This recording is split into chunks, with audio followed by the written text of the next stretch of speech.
안녕하세요. 시애틀 형제교회를 섬기는 권준 목사입니다. 저는 미술 전시관에 가서 작품들을 볼 때 왜 그 작품들이 탁월한 작품인지 모르겠습니다. 어떤 작품은 그냥 물감을 마구잡이로 뿌려놓은 것 같아요. 그런 그림을 볼 때마다 제 안에 드는 생각이 뭐겠습니까? 저런 그림은 나도 그릴 수 있겠다. 무지해서 드는 생각이죠. 무지하니까 그 그림이 지닌 가치와 소중함을 보지 못하는 거죠. 하나님 나라도 우리가 아는 만큼 그 가치를 발견하게 됩니다. 하나님 나라를 제대로 아는 사람은 하나님 나라의 진리를 더 풍성히 누리게 되지만, 그렇지 않은 사람은 하나님 나라의 진리를 이해하지도 못하고 오히려 진리를 거부하고 맙니다. 하나님 나라의 가치와 소중함을 제대로 알아야 합니다. 우리는 어디에 가치를 두고 삽니까? 세상 나라입니까? 하나님 나라입니까? 오늘 함께 나눌 말씀은 요한계시록 18장 9절에서 24절 말씀입니다. 요한계시록 18장 9절에서 24절 말씀입니다. 그와 함께 음행하고 사치하던 땅의 왕들이 그가 불타는 연기를 보고 위하여 울고 가슴을 치며 그의 고통을 무서워하여 멀리 서서 이르되 화이또다 화이또다 큰 성 견고한 성 바벨론이여 한 시간에 네 심판이 이르렀다 하리로다. 땅의 상인들이 그를 위하여 울고 애통하는 것은 다시 그들의 상품을 사는 자가 없음이라. 그 상품은 금과 은과 보석과 진주와 세마포와 자주 옷감과 비단과 붉은 옷감이요 각종 향목과 각종 상아 그릇이요 값진 나무와 구리와 철과 대리석으로 만든 각종 그릇이요 계피와 향료와 향과 향유와 유향과 포도주와 감람류와 고운 밀가루와 밀이요 소와 양과 말과 수레와 종들과 사람의 영혼들이라. 바벨론아, 내 영혼이 탐하던 과일이 내게서 떠났으며 맛있는 것들과 빛난 것들이 다 없어졌으니 사람들이 결코 이것들을 다시 보지 못하리로다. 바벨론으로 말미암아 치부한 이 상품의 상인들이 그의 고통을 무서워하여 멀리 서서 울고 애통하여 이르되 화이또다 화이또다 큰 성이여 세마포 옷과 자주 옷과 붉은 옷을 입고 금과 보석과 진주로 꾸민 것인데 그러한 부가 한 시간에 망하였도다. 모든 선장과 각처를 다니는 선객들과 선원들과 바다에서 일하는 자들이 멀리 서서 그가 불타는 연기를 보고 외쳐 이르되 이 큰 성과 같은 성이 어디 있느냐 하며 티끌을 자기 머리에 뿌리고 울며 애통하여 외쳐 이르되 화이또다 화이또다 이 큰 성이여 바다에서 배부리는 모든 자들이 너의 보배로운 상품으로 치부하였더니 한 시간에 망하였도다. 하늘과 성도들과 사도들과 선지자들아 그로 말미암아 즐거워하라. 하나님이 너희를 위하여 그에게 심판을 행하셨음이라 하더라. 이에 한 힘센 천사가 큰 맷돌 같은 돌을 들어 바다에 던져 이르되 큰 성 바벨론이 이같이 비참하게 던져져 결코 다시 보이지 아니하리로다. 또 검은 고 타는 자와 풍류하는 자와 퉁소 부는 자와 나팔 부는 자들의 소리가 결코 다시 내 안에서 들리지 아니하고 어떠한 세공업자든지 결코 다시 내 안에서 보이지 아니하고 또 맷돌 소리가 결코 다시 내 안에서 들리지 아니하고 등불빛이 결코 다시 내 안에서 비치지 아니하고 신랑과 신부의 음성이 결코 다시 내 안에서 들리지 아니하리로다. 너희의 상인들은 땅의 왕족들이라. 네 복술로 말미암아 만국이 미혹되었도다.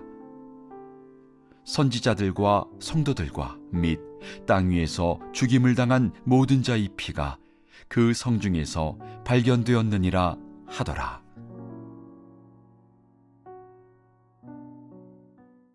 바벨론과 더불어 음행하고 사치하던 왕들이 바벨론이 불타는 광경을 보며 울고 가슴을 칩니다. 애통해 합니다. 그들은 바벨론, 즉 로마로부터 권력을 얻고 경제적 이익을 누리던 자들입니다. 그들이 어떻게 합니까? 10절 말씀입니다. 그의 고통을 무서워하여 멀리 서서 이르되 화 있도다 화 있도다 큰 성 견고한 성 바벨론이여 한 시간에 내 심판이 이르렀다 하리로다. 자신들에게 임하게 될지 모르는 그 공포감에 휩싸여서 지금 멀리 서 있다는 것입니다. 무슨 말입니까? 그 재앙이 자기들에게도 임하게 될지 모른다는 그 두려움 속에 바벨론과 거리를 두고자 하는 이기심 때문인 것이죠. 11절 말씀입니다. 땅의 상인들이 그를 위하여 울고 애통하는 것은 다시 그들의 상품을 사는 자가 없습니다. 땅의 상인들도 애통해 합니다. 그들의 애통은 바벨론을 동정함이 아닙니다. 죄를 회개함도 아닙니다. 자신들이 손해를 보게 되어서 지금 애통해하고 있는 것입니다. 고객을 잃어버려서 상품을 사는 자가 없어졌기 때문에 그들의 거래 품목들이 나열되고 있습니다. 그 중에 사람의 영혼들까지 팔았다는 겁니다. 사람을 노예화했다는 것이죠. 사람을 상품화하는 그러한 죄악을 범합니다. 17절 말씀입니다. 그러한 부가 한 시간에 망하였도다. 모든 선장과 각 철을 다니는 선객들과 선원들과 바다에서 일하는 자들이 멀리 서서 뱃사람들도 애통해 합니다. 상품이 배로 운송이 되면서 선주들도 불을 누렸어요. 그런데 바벨론의 멸망으로 한순간에 파산이 되고 말았어요. 고용된 선원들도 바다에서 일하는 사람들도 일자리를 잃고 말았습니다. 그동안 즐겨왔던 모든 것들이 무너져 내렸습니다. 그들이 의지하고 추구하던 모든 부와 권력이 불타 사라진 상황이 되고 만 것입니다. 하나님의 심판으로 한순간에 사라져 버렸습니다. 여러분, 멸망은 어디에서부터 시작된 것입니까? 14절 말씀으로 다시 돌아가 봅니다. 바벨론아, 내 영혼이 탐하던 과일이 내게서 떠났으며 맛있는 것들과 빛난 것들이 다 없어졌으니 사람들이 결코 이것들을 다시 보지 못하리로다. 바벨론아, 내 영혼이 탐하던. 그들의 문제가 무엇입니까? 탐욕이라는 것입니다. 탐심이 낳은 결과인 것이죠. 탐심이란 이미 가지고 있는데 더 가져야겠다는 마음이죠. 없는 것이 아닙니다. 있어요. 그런데 더 가져야겠다는 마음이에요. 하나님이 채워주셨어요. 그런데 채우면 뭐합니까? 더 큰 주머니를 만들어 놓고 더 채우려고 합니다. 탐심은 암세포와 같은 것입니다. 세상은 돈이 많으면 많을수록 행복할 수 있다라고 말합니다. 그런데 여러분, 거기에 행복이 있다 없다? 없다입니다. 돈이면 다냐고 말하지만 돈이면 다 할 수 있다라고 속삭이지는 않습니까? 악한 자들이 누리는 영화는 결코 영원하지 않습니다. 그렇기 때문에 악인들이 잘되고 부유한 것을 부러워하지 말라는 것입니다. 자신들의 우월적 지위를 이용해서 약자의 것을 강탈하고 사람을 노예할 정도로 악한 그들을 결국 그들은 심판을 받게 된다는 것입니다. 여러분, 로마가 왜 멸망했는가를 돌이켜 봐야 한다는 것이죠. 그래서 야고보서 1장 15절에 이렇게 말씀합니다. 욕심이 잉태한 즉 죄를 낳고 죄가 장성한 즉 사망을 낳느니라. 불의하게 재물을 모아놓고 하나님의 축복이라고 착각해서는 안 되는 것이죠. 그런 사람들을 보면 부러운 것이 아니라 불쌍해 보이지 않습니까? 이 세상을 살아가는 우리에게 가장 소중한 삶의 개념이 무엇입니까? 모든 소유권은 하나님께 있고 나는 하나님이 맡겨주신 그 모든 것을 잘 관리하며 사용하도록 부름받은 청지기라고 하는 것이죠. 청지기. 이 사람이 자유한 자요, 행복한 자요, 세상에서 가장 부유한 자입니다. 이 개념이 없으니까 재물을 자신의 사치와 방탕을 위해 사용합니다. 사랑하는 여러분, 하나님 나라에 합당한 삶을 살아갑시다.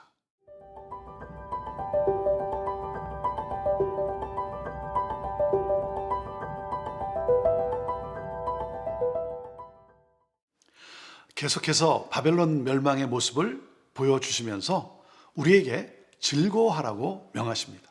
20절 말씀입니다. 하늘과 성도들과 사도들과 선지자들아, 그로 말미암아 즐거워하라. 하나님이 너희를 위하여 그에게 심판을 행하셨음이라 하더라. 바벨론을 따르는 자들에게 바벨론의 멸망은 슬픔이죠. 하지만 그리스도인에게는 박해가 끝나는 날입니다.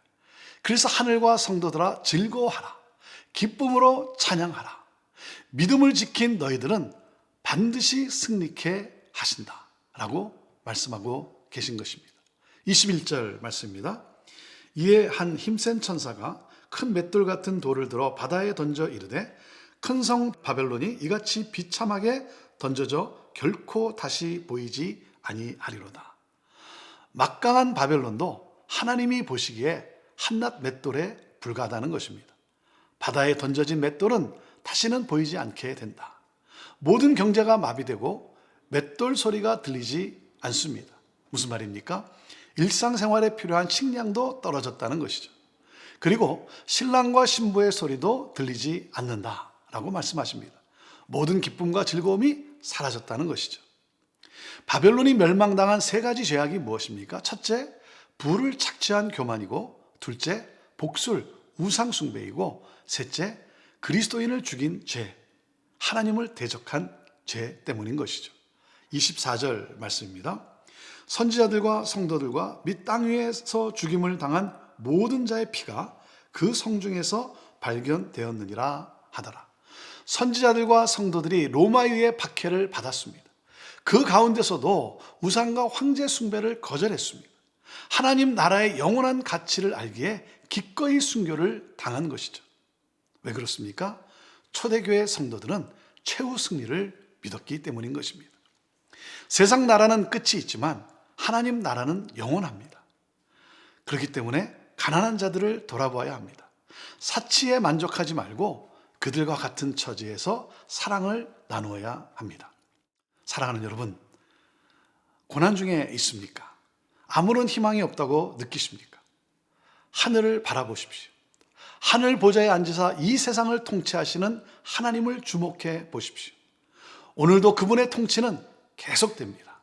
음부의 권세가 이길 수 없습니다. 교회 공동체는 반드시 승리할 것입니다. 다시 오실 주님을 바라보십시오.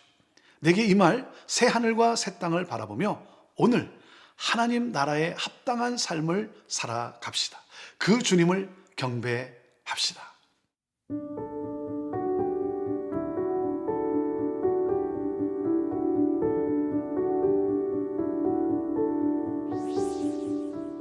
하나님, 모든 것은 하나님의 소유요 나는 청지기입니다. 이 사명을 잘 감당하게 하옵소서. 세상 나라가 아니라 하나님 나라를 살아가게 하옵소서.